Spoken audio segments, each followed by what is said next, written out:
Well, it's a new year, and with it, a new Congress. Democrats have control of the Senate, while Republicans have the majority in the House. But now a battle is underway over who will be the House Speaker.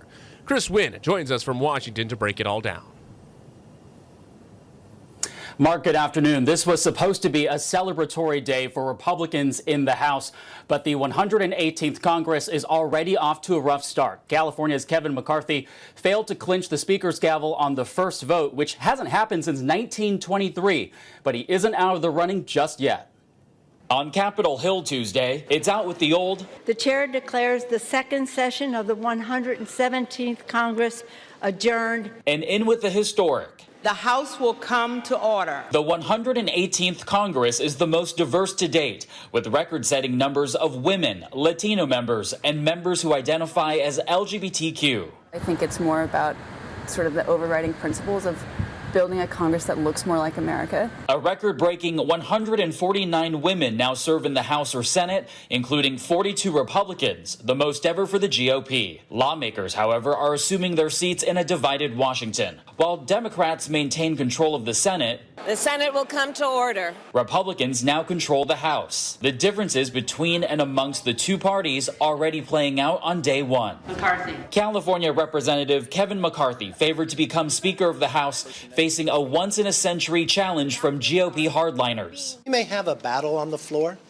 but the battle is for the conference and the country. The stakes are high. Congress can't function without a speaker, as the leader is responsible for determining the order of business and legislative agenda in the House. Division on the Hill will also likely be a major obstacle for President Joe Biden, as he faces an uphill battle to push his priorities through Congress. But the White House is optimistic bipartisanship will win out. We are looking forward to working with congressional colleagues to continue to move the country forward for the American people.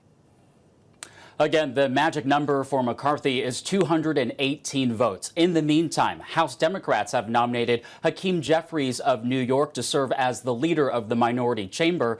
This will make him the first black lawmaker to lead a party in Congress.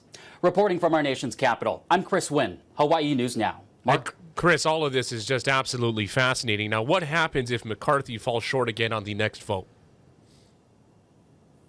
Mark, as you know, it's extremely rare for something like this to happen. There's really no precedent or playbook to manage the chaos that could ensue out of all of this. However, there are a few options for the GOP. The first, McCarthy could keep on negotiating with the holdouts. Secondly, they could rally behind an alternative candidate. Or third, the possibility of members introducing a resolution for a plurality vote. It's highly unlikely, but not outside the realm of possibility. Mark? Wow, completely amazing. Chris Wynn from Washington. We'll be keeping a close eye on this. Thank you very much. We appreciate your insight.